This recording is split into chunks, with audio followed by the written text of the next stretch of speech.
Heinous terror incident എന്നതാണ് union cabinet passes resolution on Delhi blast എന്ന വിവരങ്ങൾ വരുന്നുണ്ട്. അപ്പോൾ ഇതൊരു ടെറർ അറ്റാക്ക് ആണ് എന്നത് സ്ഥിരീകരിക്കപ്പെടുന്ന ഒരു സാഹചര്യം, ഔദ്യോഗികമായി ഇതൊരു ടെറർ അറ്റാക്ക് ആണ് എന്ന് സ്ഥിരീകരിക്കപ്പെടുന്ന സാഹചര്യം സംജാതമായിരിക്കുന്നു എന്ന് വേണം മനസ്സിലാക്കാൻ. നമുക്കൊപ്പം ഇപ്പോൾ അഡ്വക്കേറ്റ് ശങ്കു ടി ദാസ് കൂടി ചേരുകയാണ്. ശങ്കു, ഇപ്പോഴാണ് കേന്ദ്രം ഇതൊരു ഭീകരാക്രമണമാണ് എന്ന സ്ഥിരീകരണത്തിലേക്ക് എത്തിയിരിക്കുന്നത്. നമുക്കറിയാം ഭീകരാക്രമണത്തെ വലിയ തോതിൽ ചെറുക്കാനായിട്ടുണ്ട് എന്നത് BJP സർക്കാരിന്റെ ഒരു അവകാശവാദമായിരുന്നു. ഇത്തരം പൊതുസ്ഥലങ്ങളിലുള്ള ഇത്തരം ബ്ലാസ്റ്റുകൾ കുറയ്ക്കാനായിട്ടുണ്ട് എന്നത് ഒരു വസ്തുതയുമായിരുന്നു. പക്ഷേ ഇതാ ഇപ്പോൾ പഹൽഗാമിന് ശേഷം വീണ്ടും ഒരു രാജ്യത്തെ നടുക്കുന്ന സംഭവം ഉണ്ടായിരിക്കുകയാണ്.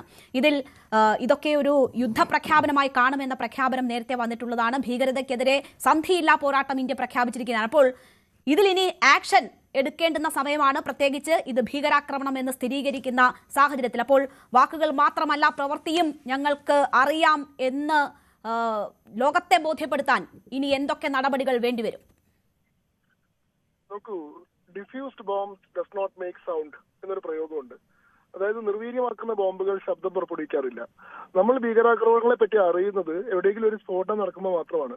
എന്നാൽ നമ്മുടെ സുരക്ഷാ ഏജൻസികൾ 24/7 വർക്ക് ചെയ്തുകൊണ്ടിരിക്കുകയാണ് ഇത്തരത്തിലുള്ള എത്രയോ ഭീകരാക്രമണങ്ങളെ നിർവീര്യമാക്കാനും ഇല്ലായ്മ ചെയ്യാനും. കഴിഞ്ഞൊരൊറ്റ മാസത്തിൽ മാത്രം ഇന്ത്യയിൽ 8 ഇടങ്ങളിൽ നടക്കേണ്ടിയിരുന്ന ഭീകരസ്ഫോടനങ്ങളെയാണ് കേന്ദ്ര സുരക്ഷാ ഏജൻസികളുടെ ഇടപെടൽ കൊണ്ട് നമുക്ക് അവേർട്ട് ചെയ്യാൻ സാധിച്ചിട്ടുള്ളത്.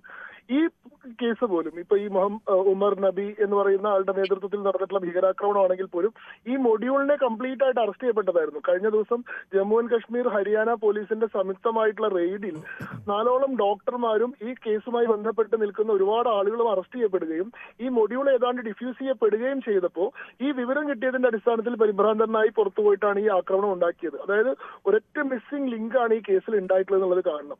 അതിന്റെ അടിസ്ഥാനത്തിൽ നമ്മൾ വലിയ സുരക്ഷാ വീഴ്ചയാണ് സംഭവിച്ചിട്ടുള്ളത്. രാജ്യത്ത് നമ്മുടെ അവകാശവാദങ്ങൾ മുഴുവൻ തകർന്നു എന്നൊന്നും പറയുന്നത് ശരിയാണെന്ന് ഞാൻ കരുതുന്നില്ല. 2014 പക്ഷേ ശങ്കു, ഞാൻ ഇടപെടുന്നതിൽ ക്ഷമിക്കുക. അത് ഇവരെ പിടികൂടിയതിന് ശേഷം ഇത്രയധികം സഞ്ചരിച്ച് ഡൽഹി പോലൊരു സ്ഥലത്തെത്തി അവിടെ ആ ചാന്ദിനി ചൗക്കിന്റെ പാർക്കിംഗ് ഏരിയയിൽ മാത്രം 3 മണിക്കൂർ കാത്തിരുന്നു, ആ കാറിൽ നിന്ന് ഇറങ്ങുക പോലും ചെയ്യാതെ. അപ്പോൾ ഒരു പരിശോധനയും ഈ ഘട്ടത്തിൽ ഒന്നും ഉണ്ടായിട്ടില്ല എന്നതൊരു വസ്തുതയാണ്. നോക്കൂ, ഈ ഭീകരാക്രമണം നടത്തിയിട്ടുള്ള ആള് ഇന്ത്യയുടെ പൗരനായിട്ടുള്ള ഒരാളാണ്. അയാൾ ഒരു ക്രോസ് ബോർഡർ ടെററിസ്റ്റ് അല്ല. പാകിസ്ഥാനിൽ നിന്നോ മറ്റേതെങ്കിലും രാജ്യത്തിനോ ഇന്ത്യയിലേക്ക് നുഴഞ്ഞു കയറി സുരക്ഷാ ഏജൻസികളെ മുഴുവൻ വെല്ലുവിളിച്ച് നടത്തിയിട്ടുള്ള സ്ഫോടനമല്ല. നമ്മുടെ കോടിക്കണക്കിന് വരുന്ന പൗരന്മാരെ മുഴുവൻ 24/7 സർവൈലൻസിൽ നിർത്തുക എന്ന് പറയുന്ന ഒരു രാജ്യത്തെ സംബന്ധിച്ചിടത്തോളം നടക്കാത്തതാണ്. ആരൊക്കെയാണ് റാഡിക്കലൈസ്ഡ് ആവുന്നത്, ആരൊക്കെയാണ് എപ്പോഴൊക്കെയാണ് ഭീകരവാദികളായി പരിവർത്തനം ചെയ്യപ്പെടുന്നത്, എപ്പോഴാണ് ഇവർ പൊട്ടിത്തെറിക്കാൻ തീരുമാനിക്കുന്നത്, ഇത് നമുക്ക് ഏജൻസികൾക്ക് കണ്ടുപിടിക്കാൻ കഴിയുന്ന ഒരു കാര്യമല്ല. നമുക്ക് ഇതുമായി ബന്ധപ്പെട്ട നെറ്റ്വർക്കുകളെ ഐഡന്റിഫൈ ചെയ്യുകയും ആ നെറ്റ്വർക്കുകളെ ഡിഫ്യൂസ് ചെയ്യുകയും ചെയ്യാന്ന് പറയുന്നത് സിസ്റ്റമാറ്റിക് ആയിട്ടുള്ള ഒരു പ്രവർത്തനമാണ് ചെയ്യുന്നത്. ഐസൊലേറ്റഡ് ആയിട്ടുള്ള ഇൻസിഡന്റുകൾ ഉണ്ടാവാം. പ്രത്യേകിച്ചും നമ്മുടെ പൗരന്മാർക്കിടയിൽ നിന്ന് തന്നെ ഭീകരവാദികളായി പരിവർത്തനം ചെയ്യപ്പെടുന്ന ആളുകൾ സ്വന്തം കപ്പാസിറ്റിയിൽ നടത്തുന്ന ഇത്തരത്തിലുള്ള സ്ഫോടനങ്ങളെ നമ്മൾ വലിയ അളവിൽ ഈ പറയുന്ന മൊഡ്യൂളിനെ തന്നെ ഞാൻ പറഞ്ഞല്ലോ, ഇതുമായി ബന്ധപ്പെട്ട് നിൽക്കുന്ന 20ഓളം ആളുകൾ ഇപ്പോൾ അറസ്റ്റ് ചെയ്യപ്പെട്ടിട്ടുണ്ട്. ഈ ആള് പോലും ഇങ്ങനെ ഭീകരാക്രമണത്തിന് മുൻപ് ഇദ്ദേഹത്തിന്റെ തൊട്ടടുത്ത് വരെ ഏജൻസികൾ എത്തിയിട്ടുള്ളതായിരുന്നു. ഇദ്ദേഹവുമായി ബന്ധപ്പെട്ട് നിൽക്കുന്ന 4 ഡോക്ടർമാർ കഴിഞ്ഞ ദിവസങ്ങളിൽ അറസ്റ്റ് ചെയ്യപ്പെട്ടിട്ടതാണ്. ഞാൻ പറഞ്ഞു വന്ന കാര്യം, 2014-ലും 2025-നും ഇടയിൽ സിവിലിയൻ കാഷ്വാലിറ്റി സംഭവിക്കുന്ന ആകെ 2ാമത്തെ സ്ഫോടനമാണിത്. അതായത് 2014 വരെ നമുക്ക് നോക്കുകയാണെങ്കിൽ 100ഓളം ബോംബ് സ്ഫോടനങ്ങളാണ് 2004 മുതൽ 2024 വരെ ഉണ്ടായിട്ടുള്ളത്. ഇന്ത്യയുടെ എല്ലാ മഹാനഗരങ്ങൾ കേന്ദ്രീകരിച്ചുകൊണ്ടും ഏത് മേജർ സിറ്റി നിങ്ങൾ പറഞ്ഞാലും ആ സിറ്റിയുമായി ബന്ധപ്പെട്ടൊരു സ്ഫോടനമുണ്ട്.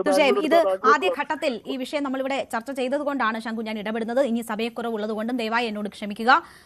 ശ്രീ വസന്ത തെങ്ങമ്പള്ളി, നോക്കൂ,